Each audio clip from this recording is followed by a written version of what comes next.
Okay, we will go ahead and get started. Thank you everyone for joining us today for our Extending Your Security Posture webinar. I am Jessie. I am part of the InterVision marketing team, and I am going to be getting us kicked off today. Presenting today, we have Ben Miller, our Senior Solutions Architect, and Stanley Smith, our cybersecurity consultant. I'll let them introduce themselves here in just a few minutes, but I'm going to cover just a couple housekeeping items before we officially kick off. First and foremost, we would love for this to be an interactive discussion, so please utilize the Q&A feature down in the right-hand corner of your screen. We will take some time at the end to answer any questions that come through. And second and lastly, we are recording this session, so we will plan to send that out to you. Look for that in your inbox either later today or by tomorrow. And with that, I am going to kick it over to Ben to start us off. Thank you, and good afternoon, everyone. Appreciate you taking the time to join us and take some time out of your schedule to look at and understand the how to enhance your posture when it comes to ransomware. We're going to just kind of talk about the agenda here real quick. Welcome and introduction. We're already doing that. I'm going to talk a little bit more in depth on the ransomware recovery part of RPaaS. And then Stanley's going to go on and talk a little bit more about the virtual CISO components. My name is Ben Miller. As mentioned, I'm a Senior Solution Architect in the Business Continuity Center of Excellence within InterVision. I focus on backup and disaster recovery as a service, which are part of that larger ransomware protection as a service we're going to be talking about here. And Stanley's going to be joining us as well to talk about that virtual CISO component. He's got some great credentials, many years of experience in security consulting, both for government and non-government agency. He's a member of our security consulting team and one of our virtual CISOs. So he is an expert in his field, and he'll be sharing some of that expertise as he talks about the virtual CISO here in the end. And then, of course, we will close with our Q&A and talk about next steps and opportunities. So getting in a little talk about ransomware, which is all why we're here. Ransomware is a disaster. I don't think anybody is going to argue with that. It is a modern disaster. The way we do disaster recovery now versus 10 years ago is incredibly different, specifically because of the threat of ransomware. When we are talking about threats to our organization, ways that we can evaluate how seriously we take them and how much effort that we spend addressing them are based on a couple of different factors. And one of those is the probability of that threat occurring and the impact of what happens if that threat occurs. With ransomware, the numbers are alarming, and this is not put up here just kind of to stir fear. These are numbers and statistics that IBM put together based on trends over the last year. Ransomware has been increasing 300% year over year. And if we talk about the probability of ransomware occurring, we look at that 59% number, almost 60% chance, 60% of organizations are going to be breached within this year. That's a high probability that something is going to happen. That's more than a coin toss. It is probable that your organization will be impacted some way or another by ransomware. Then let's look at the impact. What does that mean when it is impacted? Well, the important way to measure that obviously is with dollars. And again, the similar IBM report shows that this is almost $4 million worth of impact on average for the cost of that data breach in the United States. And so not only is this very probable that it may impact organizations and at 59%, but it's also very impactful with $4 million impact. So clearly this is something that we all are needing to pay attention to and assess our posture. Find that right balance of how much effort and services we're putting to play to address this solution in this situation. So along those lines, InterVision has put together the ransomware protection as a service suite. This is a suite of several different components, and it's based on the 5 pillars that you see here. This is this NIST cybersecurity framework. These 5 pillars of identify, protect, detect, respond, and recover. Where identify is identifying your resources, the vulnerabilities, the users, the components. Protect is to put out endpoint protection and ensure some sense of protection around those resources. Detect being the monitoring and review of those resources for when something does happen that you're aware of it. And following detection comes response, where you respond to that. And how is it set up to be able to respond?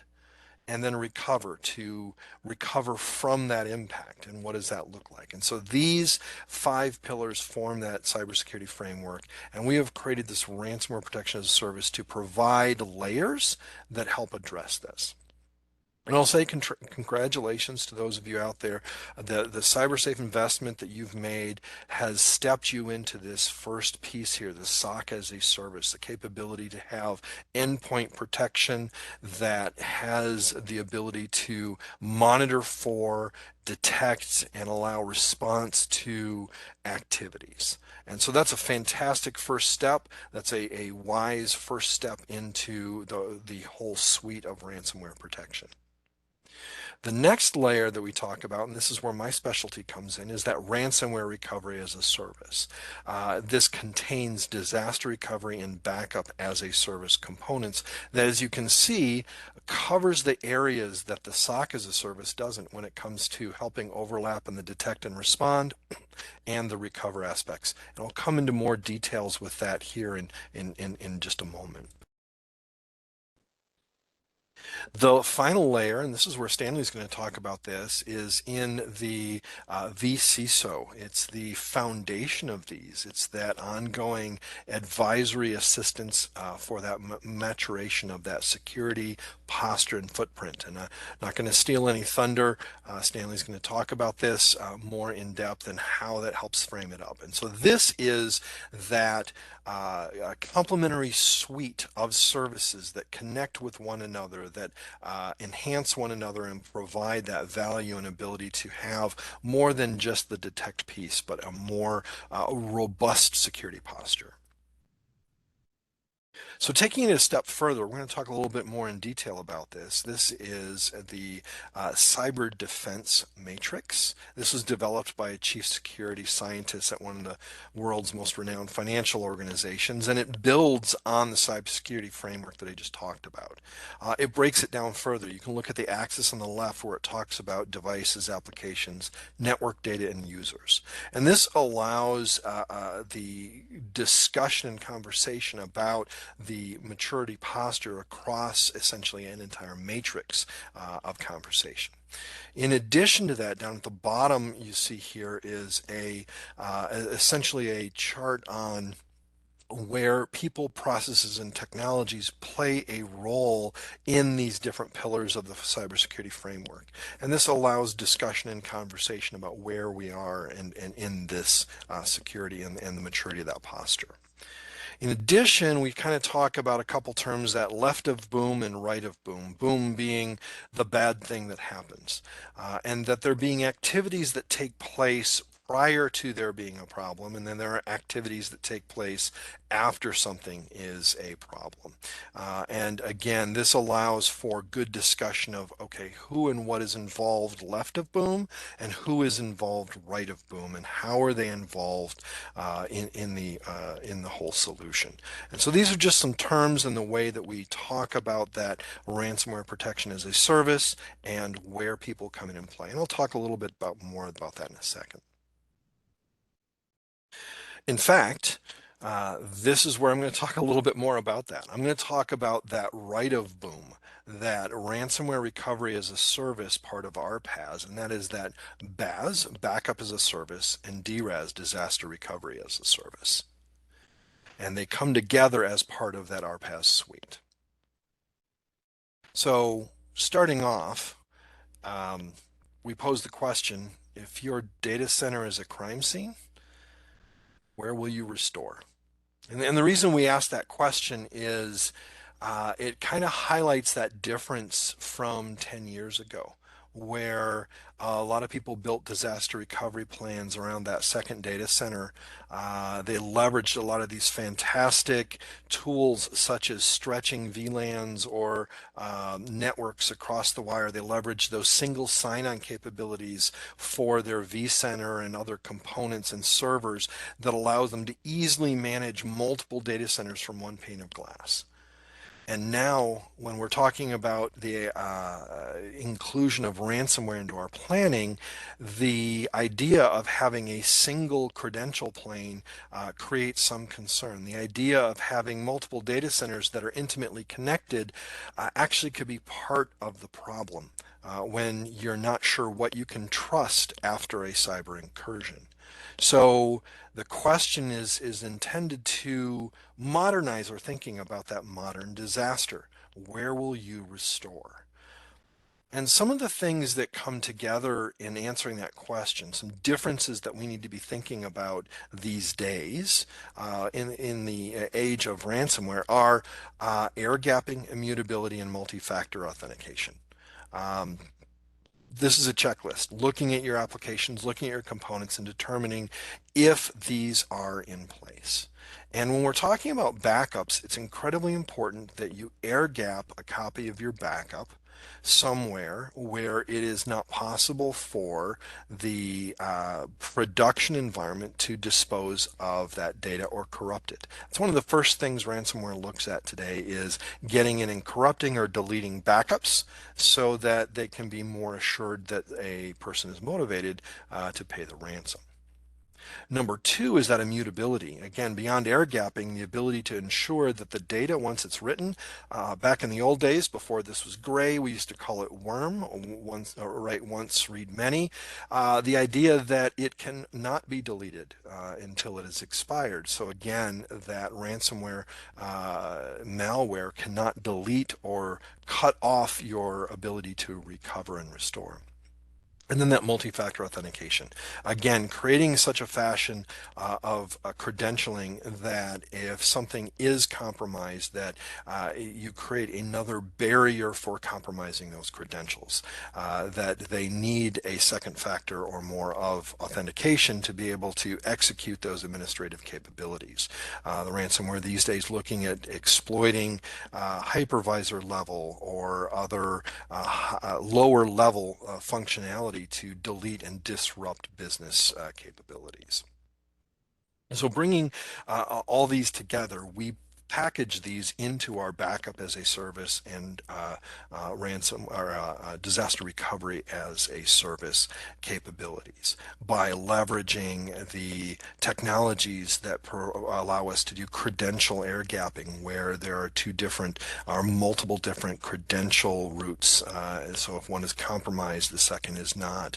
By leveraging immutable technology, the on-prem and in cloud, to be able to ensure that data cannot be deleted until it expires, and that multi-factor authentication is in place in both credential planes, ensuring that there is, the most robustness there in terms of being able to prevent that intrusion. So I'm going to talk a little bit.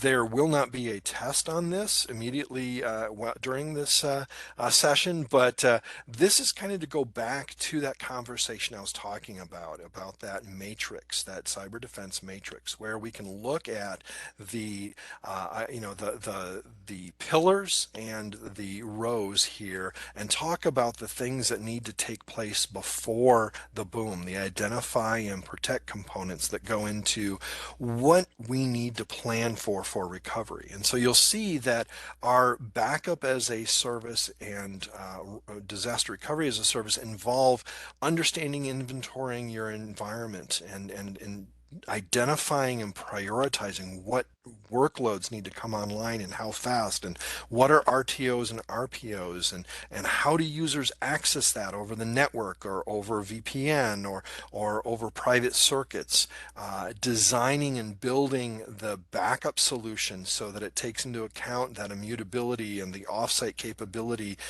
and testing those. I'm going to talk a little bit more about this operational aspect of a good protection strategy. And then the post boom, the after boom aspects of identifying that there is an issue, being able to respond to it and restore functionality, and then being able to fail back. And so the idea behind this slide is to show you just this one piece of it, how the matrix lays out and helps organize these thoughts. But the big thing I wanted to point out on this is down here at the bottom. When you look at the left of boom, there is a larger dependency on technology to operate your environment and your recovery workloads. You have backups occurring. That's technology type stuff. And your degree of dependency on that begins to shrink. Process is always the same. Good process is important, and that stays the same. But the key thing here is the further to the right you move, the more dependency you have on people. And that's why the as a service component to the backup as a service and the recovery as a service pieces include people. 24/7 respondents, recovery teams that are able to come to the recovery process and bring things back online. And that's why this visual is so important, is to understand how to take care of the people and how to account for the people that are necessary to execute the detect, respond, and recover aspects of this.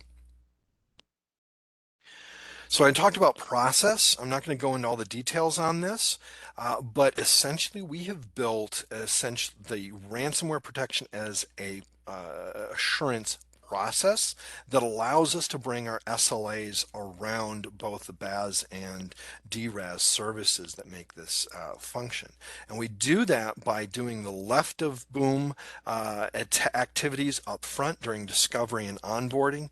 We do the day-to-day operations. I'll zoom in on that middle in just a moment. And then that same team is available if there is an event to participate in this cycle over here of detect, protect, respond, recover, advise, adapt, and then bring back into the functional operations circle in the middle. And so these processes are important. We follow these processes and we're able to bring SLAs to the table because we follow these processes. And these are valuable even if you're not leveraging our particular flavor of the service, to consider the components that are necessary for a very successful recovery. So zooming in a little bit on that center circle, essentially this center circle is that activity that goes on day to day to keep those recovery components evergreen, to keep them alive, to keep them viable.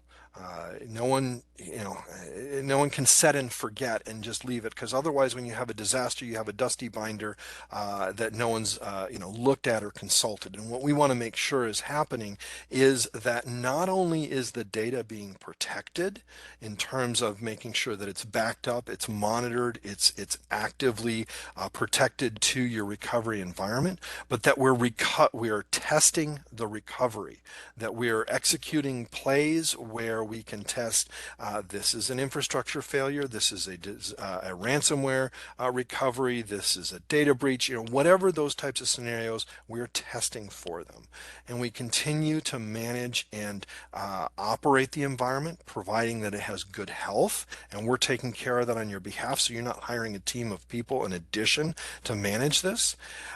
We develop a playbook that gets executed for those different scenarios at time of recovery and during the tests. And we make sure that things are being backed up and replicated. And where that comes important is that as we have built the playbook and we test it and we revise the playbook, this circle allows us to have a team that is very familiar with your environment and what it takes to recover it. We have executed that playbook with you and your team.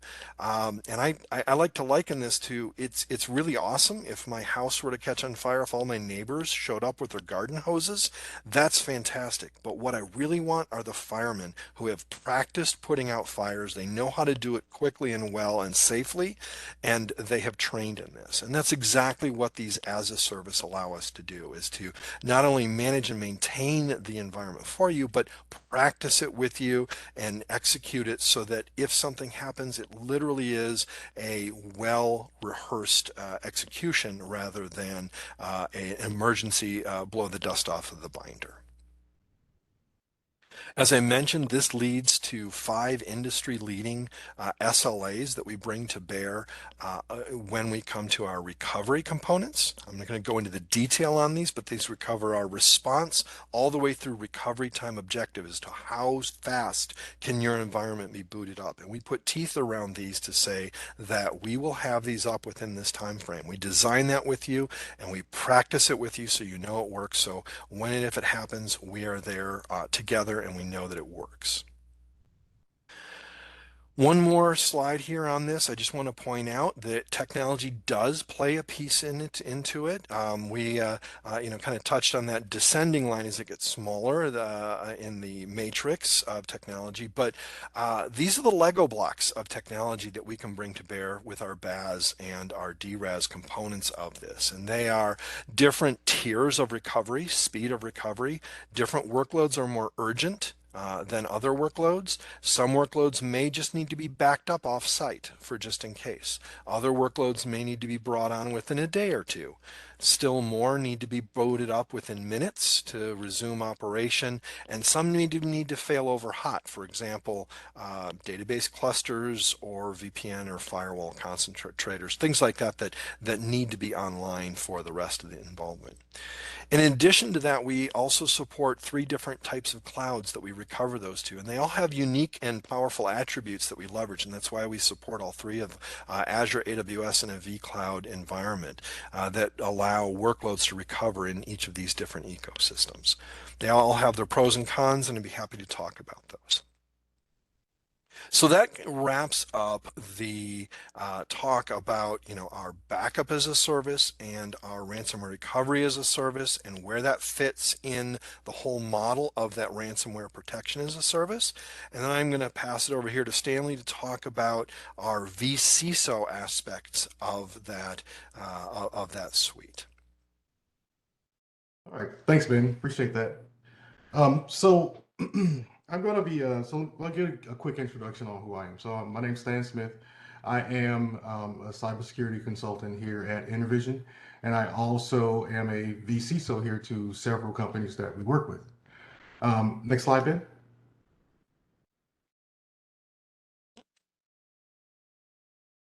Thank you. So the key that I want to talk to you about today is the vCISO role inside of an organization. The main thing that we do and some of my peers do is we really help you create those roadmaps to increase security postures. Right? It is absolutely fundamental that you have some of the technology and you have the right people in place in order for you to be more secure. We help you with your risk assessments. We build your corporate strategy to the cyber policies. Now, what does that mean? What that means is we don't just come in and say a whole bunch of, no, you can't do that. No, you shouldn't do that. Turn that device off. Don't allow that, right? We come in, we learn your business along with your environment. So that way we know what you really need to do to keep your operations going, the things that are making you successful, and we support those with cyber. We don't shut down what you're doing with cyber. We make them more efficient and safe with cyber. So then we do some risk reduction strategies with you. And if that means we have to do a risk assessments with you on what you have in your environment and what you're doing and things that may be more dangerous than others, well, what we're going to do is we're going to say, hey, we're going to put some controls around that to make that a little bit more safer for you. It's also, we're industry agnostic. We are not concerned with the industry you're in. And by that, I mean your industry, we will always be prepared to give you the controls that you need for what you do. So examples, whether you're following NIST and that's your way to keep yourself on the rails, to keep yourself safe, or if you're using SIS to keep yourself on the rails, or more specifically, when we're talking about compliance, let's say you're in the healthcare industry and HIPAA is a huge concern for you. We will absolutely ensure that you're in compliance with HIPAA. Retail.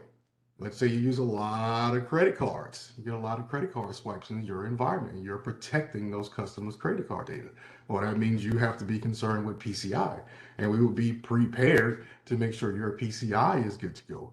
Or even if your core function is government contracting, you have to worry about things like CMMC, which can be a huge headache. Well, we have people who are prepared to lead you through the CMMC process to make sure you're ready to go. Next slide, Ben. So a vCISO has a lot on his mind, right? Also, a CISO organic to your organization has a lot on your mind. If you take a look at that slide, everything in there can either give you a chill up your spine or make you nervous, right?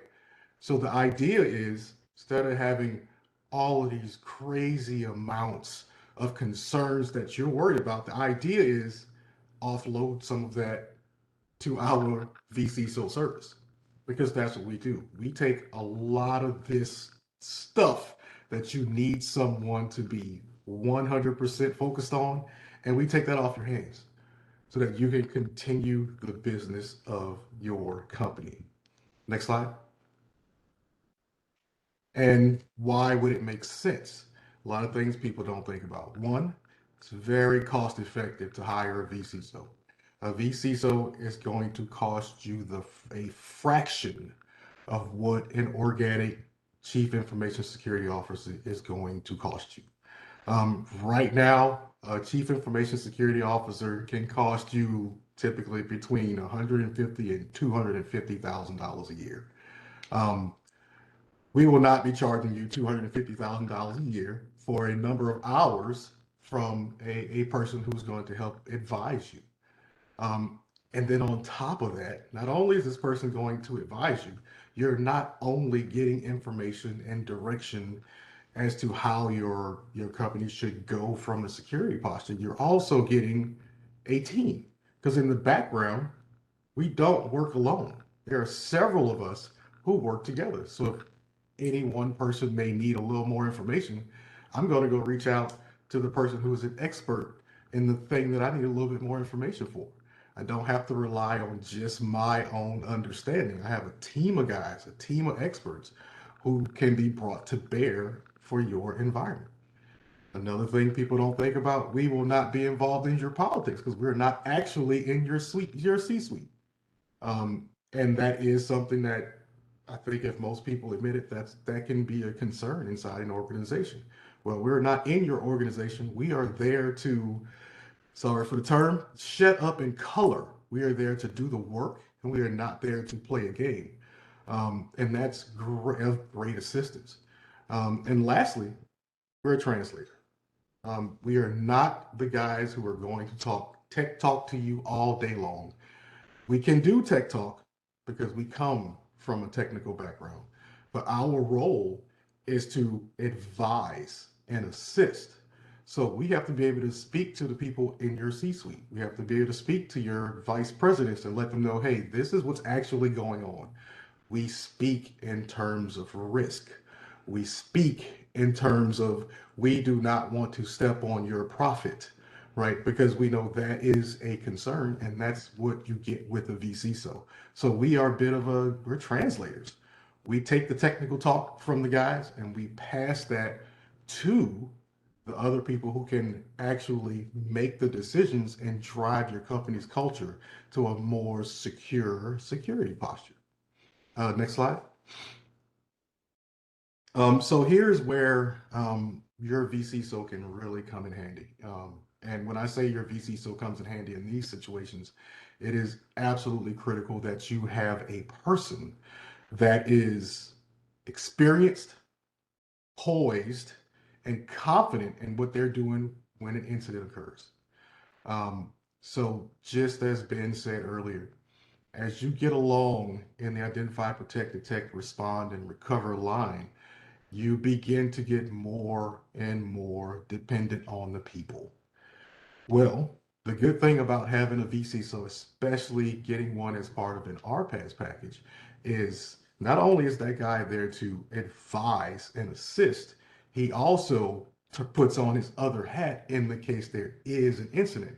He turns his hat around, and the front of that hat says incident response lead. So he can take control of that.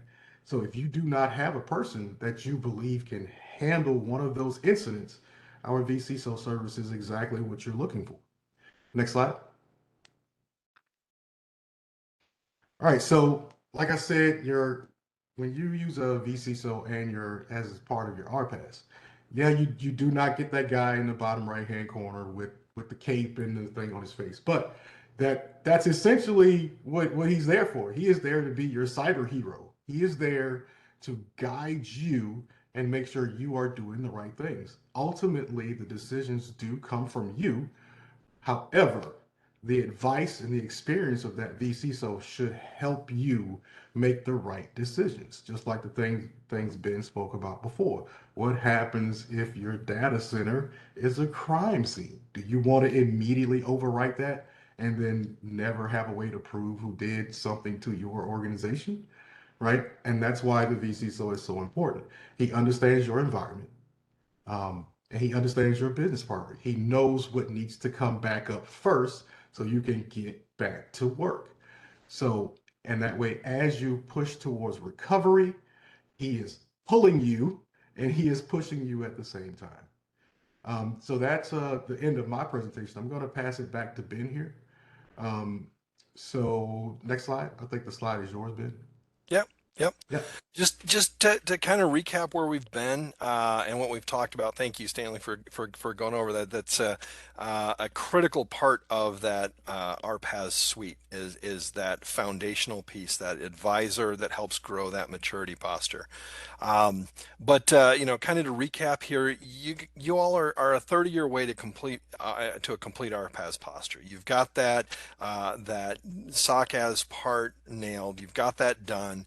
What is it more that can be done to ensure that posture? Well, if you know talk to Stanley about the vCISO concept, that's exactly that foundational piece is to advise and be say, okay, here are the things that you can add to shore up these pieces or change to bring a more mature piece to it, and adding that recovery as a service component, so you have secure immutable data someplace that it can be recovered. And those are those other 2/3 of that ransomware protection as a suite.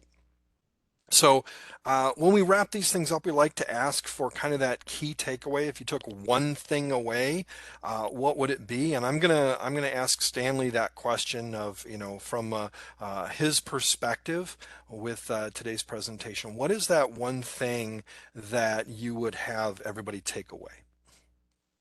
Um, can I do two? So I would say so. The first is clearly the hat turn ability of your VCSO, so that if something does happen, you have an experienced guy ready, on just essentially there, ready for you to help you guide you through that tough time and getting you back to recovery. And the other piece is, I think, is a key takeaway that I don't think anyone can overlook is literally the cost of having a CISO inside your organization and how much less a vCISO is going to cost you with some of the same experiences. That's great. And I laughed when you said, "Can I have two?" Because I took two, and I was going to say, "Hey, because I'm talking, I get to do two." Uh, um, and my two. The first one is having that immutable backup and a copy where you can recover it. I mean, you can't be held for ransom if you can resume your business without paying that ransom. And so having that is key. And the second thing, and I think it's actually the most important thing, is having a plan for those people.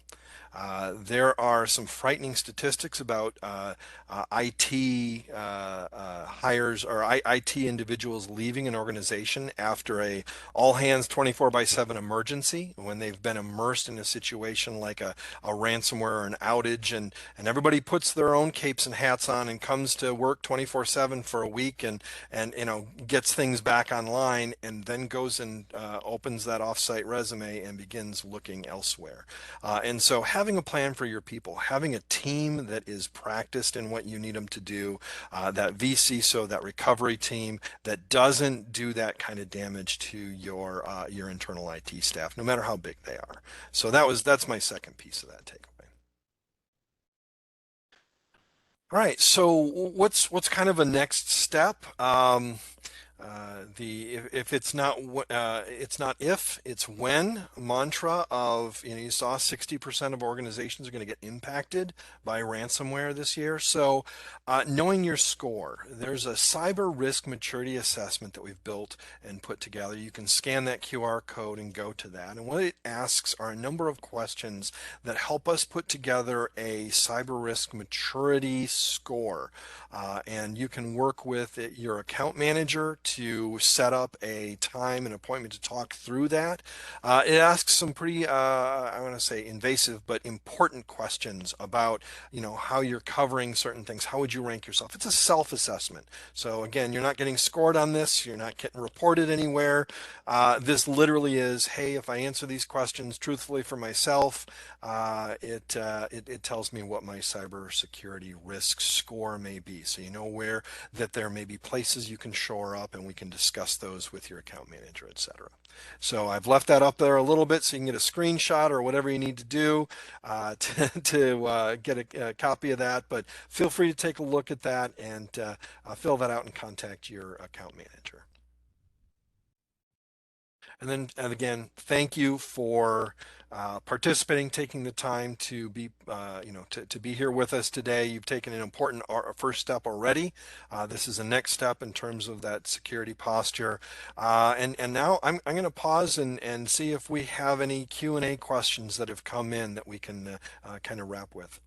We do actually. Thank you guys. That was great. We do have a couple questions that came in throughout the session. I'll kick off. The first one we got is, what is the first call I should make in the case of a cyber incident? Stanley, you want to take a swing at that one? Sure. That feels So it right up your right up your alley. yeah, it is. So one, that depends, right? You have to say that depends because there's so many different things that can be going on. So first thing, if InterVision is hosting any of your services, you call our SOC.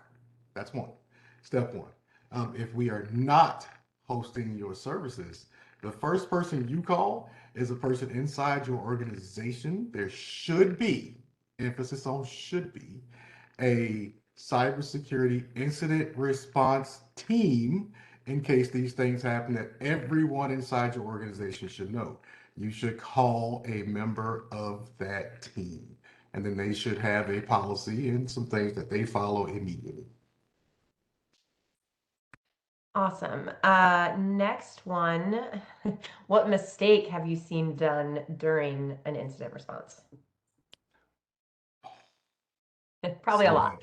It's a lot. The biggest mistake I've seen is literally someone realizing that something had some ransomware and just literally unplugging everything, turning everything off, shutting things down out of pure fear. But that comes with inexperience. So it's like, you know what? I'm just gonna turn it all off, which at times could be the worst thing because you just gave it an opportunity to install everywhere when you turn it back on.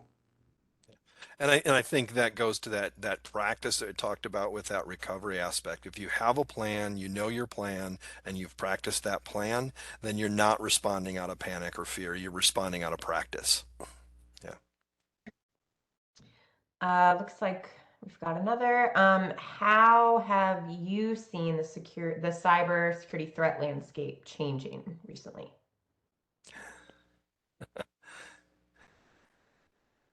I can answer that. So I will say the most recent stuff is obviously the ransomware is so rampant now. It is one of the it's almost terrorism as I see it. It's just that bad. Ransomware has become the most significant thing in the cyber landscape. And more specifically, if I had to say, one of the things that I think would greatly assist us is the companies who take their training very seriously are the companies who are doing the best at preventing ransomware, because the soft, gooey center of any security posture is the human beings on the network. And that's typically how the stuff gets in. Yeah. And from as I mentioned about the recovery landscape, I mean, that's very clear. I don't have a conversation today about what happens if I lose power at my data center. I used to have that conversation every day about 6 years ago.